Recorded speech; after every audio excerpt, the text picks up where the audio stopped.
Em um dos primeiros atos como presidente da República, Lula revogou decretos que foram feitos durante o governo de Jair Bolsonaro. Uma das principais ações do petista, que era uma promessa, foi o decreto que reduz o acesso às armas e munições e também suspende o registro de novas armas de uso restrito de caçadores, atiradores e colecionadores.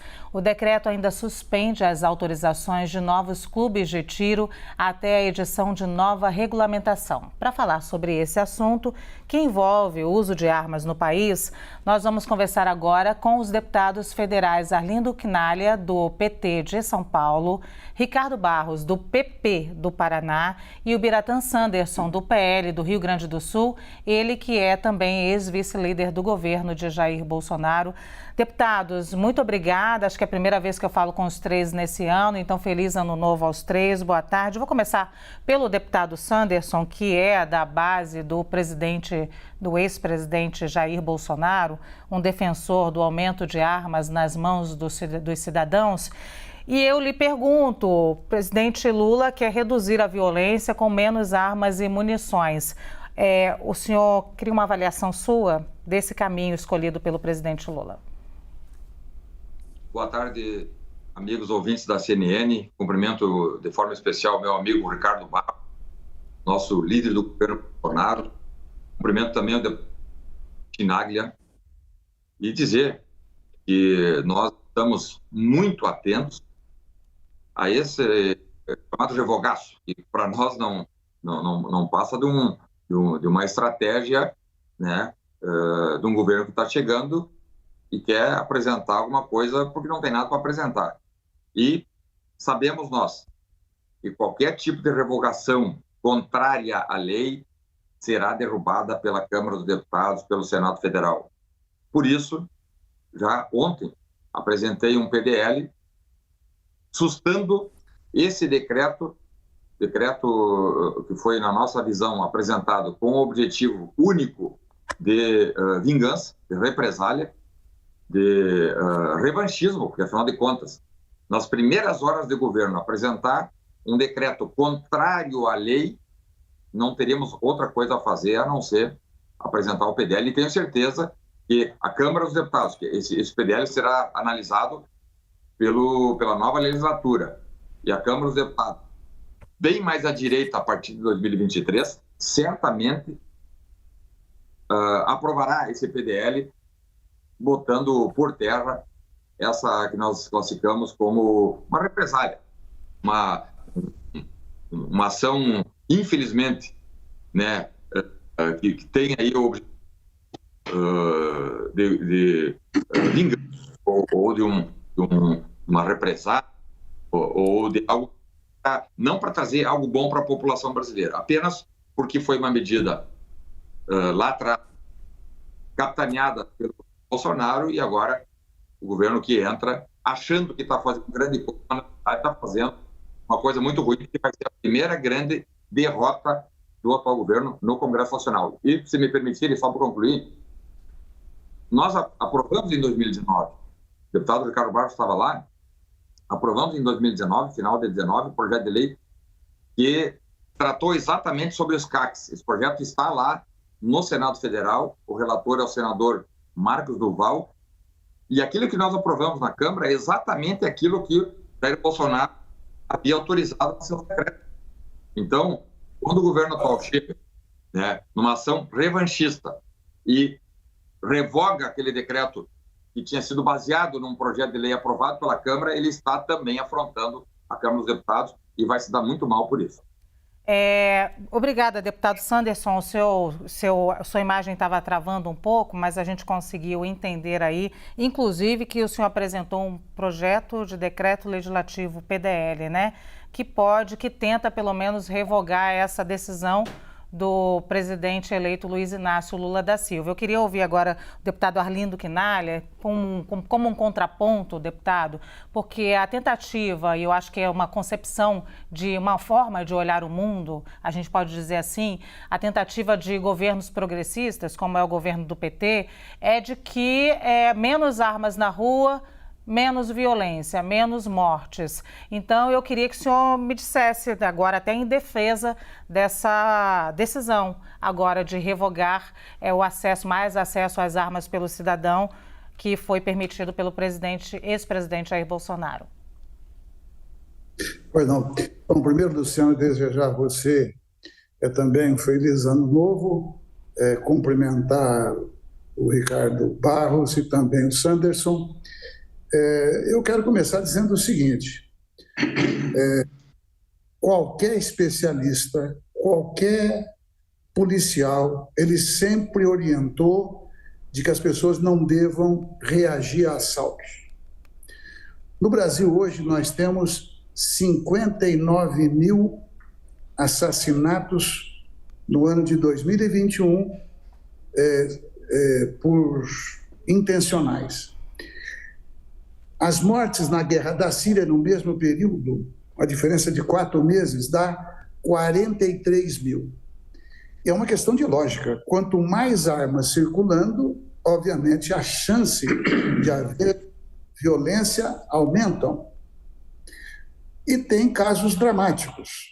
Uma criança de 9 anos no interior, 8 ou 9 anos no interior de São Paulo, baleia o cunhado, que era do CAC, né? E deixou a arma, quando ele foi buscar os filhos e essa criança, no banco traseiro, e a criança inadvertidamente o matou. Dizer que é fácil manusear armas, não é. Em Brasília, também um outro praticante de que errou no manuseio e atirou o pé de uma criança em Brasília, e assim vai. Então, os acidentes, digamos, aumentaram. Segundo dados do próprio Ministério da Saúde, em 2022, houve uma queda de 6,5% nas mortes violentas intencionais, das quais 76% foi por arma de fogo. Agora, quando nós comparamos 2020 com 2021, a mortalidade violenta aumentou 24% exatamente depois dos decretos do presidente Bolsonaro. Ou seja, o presidente Lula, ele tem o poder, portanto, não há nenhuma ilegalidade, de revogar qualquer decreto do presidente anterior. Um decreto vale tanto quanto o outro. O fato do Bolsonaro ter decretado, supostamente se orientando por uma lei, esta lei, se fosse suficiente para usar armas, não precisaria do Bolsonaro fazer um decreto, pelo óbvio. Então, o presidente Lula, digamos, revogou o decreto e aí, de fato, tem uma concepção geral, que é exatamente, digamos, partir da experiência internacional, partindo da experiência brasileira, partindo da opinião dos especialistas, portanto, não tem nada a ver com direita e esquerda. É verdade que a direita se aproxima mais disto. Agora, nós vamos, então, criar a seguinte situação, hipoteticamente. Uma senhora vai levar os filhos na escola, vai falar, opa, eu vou voltar que eu esqueci a arma em casa, eu preciso prover meus filhos de segurança. Esse é o grande erro. O Estado falha, o Estado se omite ao proteger a população e aí joga a responsabilidade de forma irresponsável para que as pessoas, as famílias, usando armas, se protejam. Não, isso é uma covardia, na minha opinião. O Estado tem que prover segurança pública. Essa é a essência e, portanto, não cabe aos cidadãos digamos, entrar em guerra de trânsito, em guerra de vizinho, porque as vítimas são sempre as mesmas, são negros, são pobres, são jovens da periferia. Então, não há nenhuma experiência concreta que prove que melhoraria. Aliás, nos Estados Unidos, que a arma é totalmente liberada, de tempos em tempos há umas chacinas mais loucas. E no Brasil, nós não estamos livres de chacina de alguém que, digamos, completamente despreparado, até psicologicamente, tendo acesso em armas, mata muita gente. Deputado Ricardo Barros, agora eu gostaria de ouvi-lo. O senhor ouviu aí a proposta do deputado Sanderson de apresentar um PDL na Câmara, inclusive revendo essa decisão do governo Lula. E eu queria lhe ouvir, senhor, que lado o senhor vai cair nesse momento, né? Para que lado? Feliz Ano Novo. Feliz ano novo para vocês, presidente Arlindo Chinalha, deputado Sanderson. Nós temos aí uma questão conceitual apenas, né? Aqui no Brasil, as pessoas têm muros e grades nas janelas. E lá nos Estados Unidos não tem cerca e não tem grade na janela. Por que as pessoas não se arriscam a invadir uma casa nos Estados Unidos? Porque sabem que o morador tem uma arma e pode matá-lo. Aqui no Brasil, o ministro Lewandowski fala em desarmar a população e desencarcerar os presos. O ministro Fachin proíbe a polícia de subir o morro. O Estado não provê a segurança para as pessoas, lamentavelmente. Deveria prover, como disse o nosso presidente da Câmara, Arlindo Chinalha.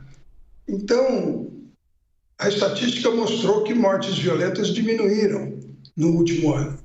Eu vou até dispensar a análise estatística dos últimos anos por causa da pandemia, porque ela mudou o comportamento da sociedade e, obviamente, as estatísticas todas ficaram prejudicadas. Mas eu penso que revogar acesso a armas, revogar incentivos fiscais, revogar a lei de educação especial, que foram feitas agora, essas revogações, não ajuda o ambiente. O presidente Lula precisa pacificar o Brasil. Ele precisa pacificar o Brasil. Temos parlamentares que querem até ajudar o governo, mas o seu eleitor não permite, está vigilante. Se ele votar com o governo, o eleitor vai para a rede social e periga até atacar o parlamentar no meio da rua, como sofreu aí o ministro Barroso, ataques no avião. Quem não consegue se articular com a sociedade sofre essa reação. O Supremo não pode impor às pessoas a confiança nas urnas e não pode impor às pessoas que não critiquem o Supremo.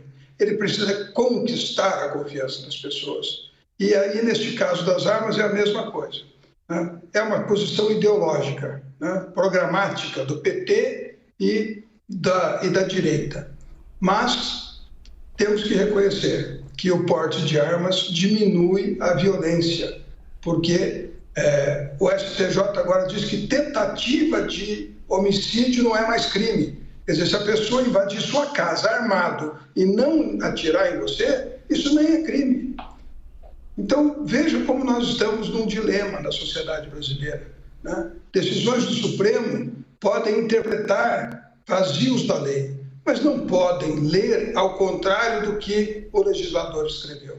Então, tudo isso vai desembocar num grande desafio, presidente Chinalha e deputado Sanderson, que nossa legislatura, 57ª legislatura da Câmara dos Deputados, tem como tarefa para os próximos 4 anos. Acabar com o ativismo político judiciário. Não é possível o Supremo querer decidir tudo no Brasil. Nós votamos a lei de probidade, eles suspendem. Nós votamos, tudo que a gente vota, eles suspendem. Como se nós não tivéssemos nenhum poder de raciocínio, de lógica, que nós não conhecêssemos a Constituição, que a gente não sabe o que está votando.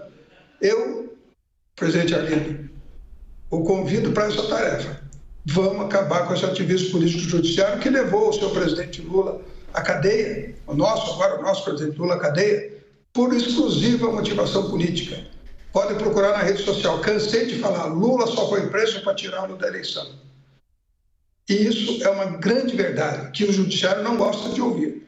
Mas eu não aguento mais ver as decisões do parlamento serem suspensas numa canetada por alguém que se acha agora o rei do Brasil. Deputados, até é importante a gente falar que o decreto não tira toda a possibilidade de aquisição de armas, né?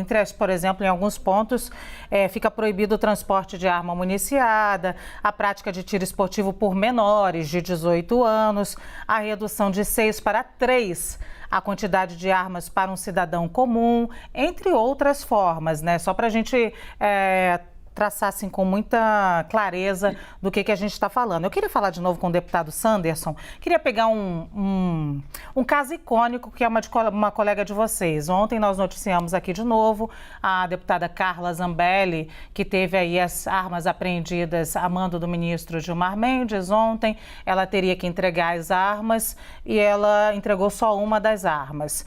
E aí, pronto, conseguiram uma busca, apreensão, pegaram outras armas da deputada que não tinham sido reveladas reveladas.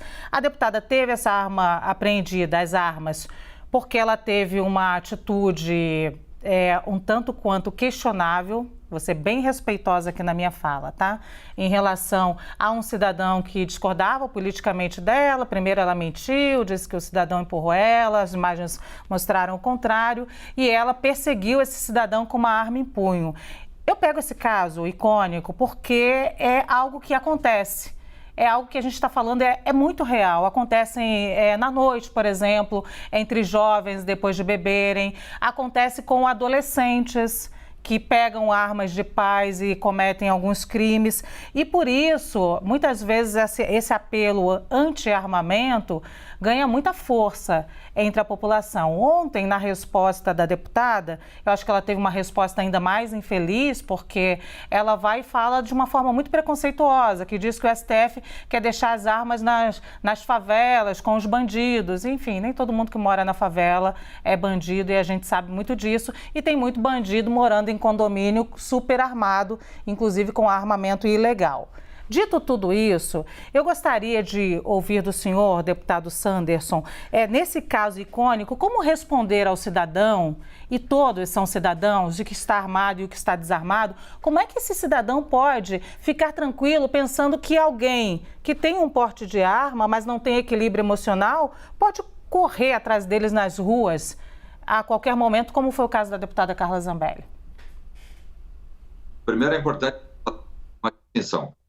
O decreto, na minha observação, né, de forma soldada, até de forma abusiva, pelo governo Lula, né, eu até falo na exposição de motivos do PDL, que, na minha observação, é uma ação de vingança, porque não ajuda em nada, como muito bem disse o deputado Ricardo Barros, é uma ação que não ajuda em nada. Ao contrário, joga gasolina numa fogueira e trouxe aí um cenário pavoroso nacional a partir desse decreto, porque vejam, só CACs, são 700 mil CACs, né, que movimentam aí milhares de empregos no Brasil, né? E por que eu estou falando isso? Porque o decreto não fala sobre porte de arma. Os senhores sabem, de origem eu sou da Polícia Federal, conheço essa matéria. Porte de arma não está sendo tratado nesse decreto. Porte de arma é concedido pela Polícia Federal, com os rigores da lei. Aliás, havia muita reclamação, inclusive, no próprio governo Bolsonaro, de que a Polícia Federal continuava sendo rigorosa na concessão de porte de arma, mesmo com o governo Bolsonaro. Não estamos falando de porte de arma. No caso da deputada federal Carla Zambelli, ela tem porte de arma. E, como portadora de arma, passou pelas provas na Polícia Federal, e é uma situação diferente. Eu não entro no mérito se ela agiu se acertou ou errou. O decreto por Lula, que trata especificamente sobre CACs, caçadores, atiradores e colecionadores, e regula questões também de clubes de tiro e escolas de tiro. É sobre isso especificamente que eu apresentei o PDL, e nós vamos trabalhar para que esse decreto seja revogado, porque, como eu disse, estou sendo repetitivo, não ajuda em nada esse decreto, porque, primeiro, nós temos esses números, os índices de armas dos CACs que chegam às mãos do crime organizado são diminutos, né? Não tem como, por exemplo, o sujeito que é praticante é um esporte, eu mesmo pratico o tiro prático, o tiro esportivo. O sujeito que tem uma arma para ir para um clube de tiro, para participar de uma competição, hoje ele vai ter que ir com a arma desmuniciada, sendo alvo fácil, vulnerável, e aí sim uma quadrilha interceptar o veículo do sujeito, ou que esteja a pé, levar essa arma, e aí isso nós não podemos permitir. É algo que vai contribuir para a violência no Brasil. Sim, deputado Arlindo Quinalha, muito rapidamente, deputado Quinalha, deputado também Ricardo Barros, também gostaria de ouvi-lo sobre esse ponto, o nosso tempo já está aqui se esgotando. Primeiro que não há nenhum demonstrativo de que antes de qualquer decisão do judiciário, a segurança pública do Brasil fosse bem. Eu creio que nós devemos valorizar as forças, digamos, legais, né, polícias militares e outros civis, por exemplo, para que combata o crime. Isso é uma situação, eu acho que nós não devemos misturar. Quando nós estamos falando de pessoas do CAC, eu vou dar alguns exemplos. Eu vou dar endereço, vou dar nomes. Então, por exemplo, na cidade de Viradouro, no dia que ia haver a votação na Câmara de Vereadores para saber se iriam permitir ou não a instalação de clube de tiros, pessoas ligadas a clube de tiro de outra cidade foram para lá para ameaçar. Sabe o que aconteceram? O que aconteceu? Foram jogados para fora da cidade para a população reagir. Uma parte, claro, nem todo mundo estava acompanhando. Eu vou lembrar aqui 2 episódios muito graves. O ex-deputado Roberto Jefferson atirou na Polícia Federal, deputado Sanderson. Me perdoe pelo que eu vou dizer, eu não quero desrespeitar a Polícia Federal, mas vamos pegar por imagem, se fosse de fato aí sim, num bairro pobre, não quero falar de comunidade apenas, este que tivesse atirado, como atirou Roberto Jefferson, na Polícia Federal, estaria vivo? Ninguém pode dizer que sim, mas muito menos nós podemos afirmar que o tratamento seria igual ao dado ao ex-deputado federal, com quem eu convivi bem na Câmara, aliado de primeira hora do Bolsonaro. Terceiro ponto, filho de um policial militar. Se fantasia, pega a arma do pai, vai numa escola e bate a gente. Então, não é tão inocente haver o CAC, não é. Até porque estimula a cultura. E o exemplo dessa criança ou adolescente que vai matar colegas na escola é que nós estaríamos cultivando a cultura, aí sim, da violência. E no primeiro ato do presidente Lula, ele cumpriu com aquilo que ele falou durante toda a campanha. Houve uma equipe de transição, portanto, não foi nada precipitado, não foi nada irrefletido, foi pensado, foi cotejado. E aí, meu prezado, eu vou chamar de líder do governo sem especificar, eu sempre tive o prazer de atuar de forma respeitosa também com o Ricardo Barros. Obviamente que nós devemos fazer um debate e concordo com uma das suas frases que eu quero destacar, mas outras também. Eu quero destacar, nós precisamos pacificar o país. E neste caminho, eu acho que nós temos que diminuir a altura da disputa política e aí sim discutir livremente ao papel do Congresso as concepções e deliberar. A última palavra cabe ao deputado Ricardo Barros. Também fale, por favor. Eu falei aqui do caso da Carla Zambelli, queria que o senhor também considerasse isso. Os 2 deputados já se passaram assim. Eu sei que é difícil falar sobre uma colega, né? Mas queria que falasse também, comentasse esse caso que também é icônico para o Brasil, deputado. A deputada Carla Zambelli cometeu um erro, né? Ela tinha porte de arma, portanto está numa outra categoria que não é o CAC. O filho do policial que pegou a arma e foi à escola atirar em alguém, também não tem nada com o CAC, o pai policial, portanto a arma estava lá por outra razão. O deputado Roberto Jefferson também cometeu um erro, que também não é CAC. Então o que a gente está falando é de tiro esportivo, de uma atividade econômica que gera empregos, que gera impostos, que movimenta o nosso país. Então acho que é preciso despolitizar o assunto. Tudo bem, foi uma promessa de campanha do presidente Lula, ele tomou a decisão dele, mas isso requer uma ponderação. Então, a proposta do deputado Sanderson vai a debate, vamos discutir sobre isso, vamos tomar a melhor decisão. O importante agora é realmente pacificar o país, é que a gente possa ter uma boa convivência, que as famílias voltem a almoçar junto no domingo, né? Porque dividiu o Brasil essa polarização, lamentavelmente. Isso não é bom para ninguém. Então, eu aqui tenho o meu lado, tenho as minhas convicções, como tem o Sanderson, como tem o deputado Quinalha. Mas vamos pensar nos nossos filhos e nos nossos netos e vamos fazer desse país um país melhor. E analisar a proposta do deputado Sanderson com toda a isenção. É realmente melhor para o Brasil isso ou aquilo? Eu não gosto de ver o Brasil todo atrás das grades. As casas com grades, com muros altos, com arame farpado, né? porque o Estado não dá conta de dar segurança para as pessoas. Então, vamos pensar bem se o Estado tem capacidade de dar segurança para as pessoas para depois desarmá-las. Um abraço para você, obrigado pela oportunidade de debate. Eu tenho certeza que esse vai ser o nosso clima por esse ano, pelo menos, né? Muito acirrado, muito dividido, mas da política, da nossa atividade, discutir ideias e tomar decisões. Cada um responde pelo seu voto para o público que o elegeu. É sempre muito bom, deputado. Aliás, os três, é sempre muito bom aqui conversar com vocês, entrevistar vocês. O senhor deputado Ricardo Barros está sempre aqui comigo e mesmo ponderando muitas vezes com outras ideias de deputados, sempre mantendo o nível, o equilíbrio. Então, eu que agradeço, na verdade. Inclusive, sobre esse erro, deputado, queria que considerasse, né? Porque quando a gente fala deputado tal cometeu um erro, deputado Y cometeu um erro, o cidadão brasileiro pensa, se eu cometesse esse erro, eu estaria vivo? Isso tem que ser considerado quando esse debate chegar à Câmara dos Deputados. Eu vou agradecer aqui, então, a presença do deputado Arlindo Quinalha, do PT de São Paulo, Ricardo Barros, mais uma vez, do PP do Paraná, e o Bratan Sanderson, do PL do Rio Grande do Sul. Agradeço imensamente aqui a presença dos três.